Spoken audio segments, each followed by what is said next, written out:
Hello and welcome to the Vegan Cook's Passport, where I aim to cook a vegan version of every national dish in the world.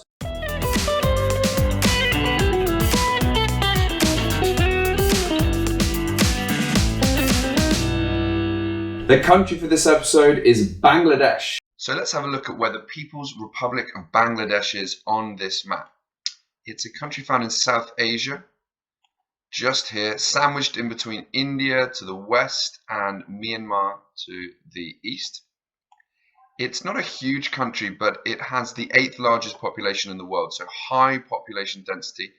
The capital Dhaka, just here, is an important historical trading port. So even though the cuisine is quite similar to Indian cuisine, it does have some influence from other parts of the world, namely the Middle East.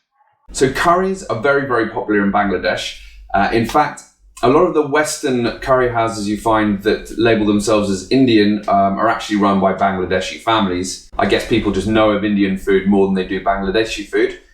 Even though the Indian food they're eating is most likely Bangladeshi anyway. So curries are very popular. Fish and seafood's really popular, and they've got a lot of salt water from the Bay of Bengal and also a lot of fresh water from the rivers and lakes. So the national dish is called Hilsa fish curry.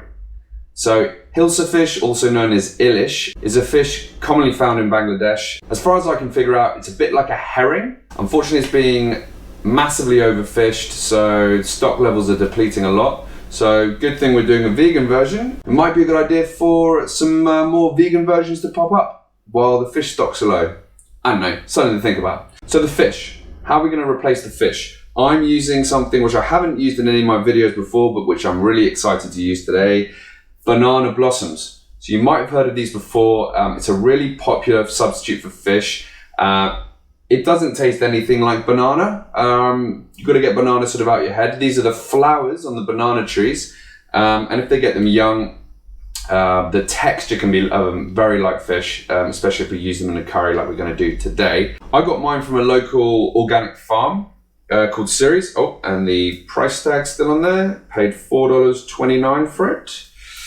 Okay. But I'm pretty sure they're readily available in most countries nowadays. I'm not sure about supermarkets, but if you go to some health food shops or some specialist shops, I'm sure you're going to be able to find banana blossom. You can get them fresh. To be honest, I think it's better to just get them in the can. That's how I know how to use them anyway. You do need to prepare them beforehand. You need to marinate them. I'll show you how to do that. It doesn't take long. It's easy. It's only an hour or so. Pretty basic stuff. So the banana blossoms, even though they've got the texture of fish, they don't really taste like fish. So what I've done is I've added a bit of seaweed flakes. This is going to give a sort of a fishy taste to it. You know, I'm not going to add too much.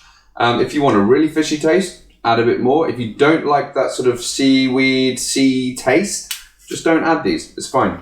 I've got seaweed flakes. You can use seaweed powder. If you're going to use seaweed powder, then use a bit less because the seaweed powder will be a bit stronger than the flakes. Last of all, Bangladeshis, they love spice, as in like hot, spicy spice. Spicy spice, nice. So I'm going to use some hot green chilies. These ones are Thai chilies. Look at these little bad boys. And the point of this dish is that it is hot and spicy and tangy and delicious. So on that note, let's get cooking some vegan Hilsa fish curry. First start by preparing the banana blossoms. Remove the tough outer layer of each blossom and discard. Next, chuck those blossoms in a bowl and add 3 tablespoons of apple cider vinegar, 2 tablespoons of seaweed flakes, and half a teaspoon of salt. Submerge in 400 ml of water and leave to marinate for 1 hour. When you're ready to cook, add 2 tablespoons of white flour to a bowl and mix in half a teaspoon of salt.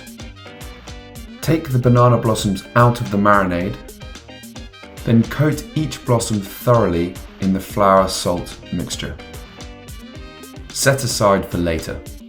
Next, heat some oil in a pan over a medium heat, then add 3 green chilies sliced lengthways. Fry those off for 3 minutes, then add 1 tablespoon of mustard seeds, 2 teaspoons of turmeric powder, 2 teaspoons of ground fenugreek seeds, 2 teaspoons of ground cummin seeds, and a teaspoon of chilli powder. Mix that all in and fry for 1 minute. Then add the flour-coated banana blossoms. Fry for 1 minute on each side. Add enough water to cover the blossoms, around 200 ml. Then cook with the lid partially on for 5 minutes or until the banana blossoms are heated through and flaky. Serve with basmati rice. Here we are, Bangladeshi Hilsa fish curry. Vegan version. Looks like a fish curry, which was the aim, so that's good. Let's give it a little try. And the banana blossoms are really flaky and looks like fish. You can see that there.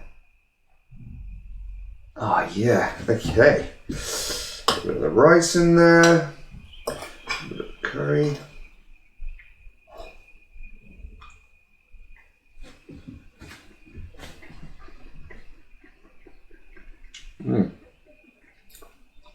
Yeah.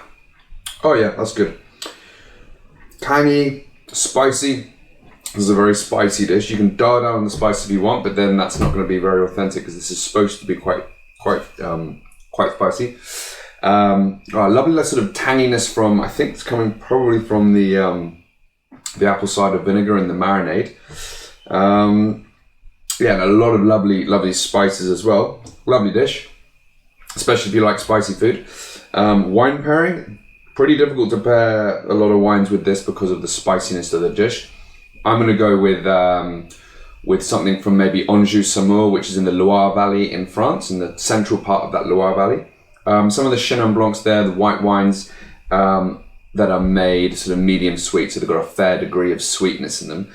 There are some dry wines from there as well. Dry, probably not good with this dish because you're probably doing a bit of that sweetness to balance out the spiciness. Really good though, really tasty. Recommend you give it a go. And if you like this video, please click the like button, subscribe, and tune in for my next video where I'll be cooking a vegan version of the national dish of Barbados.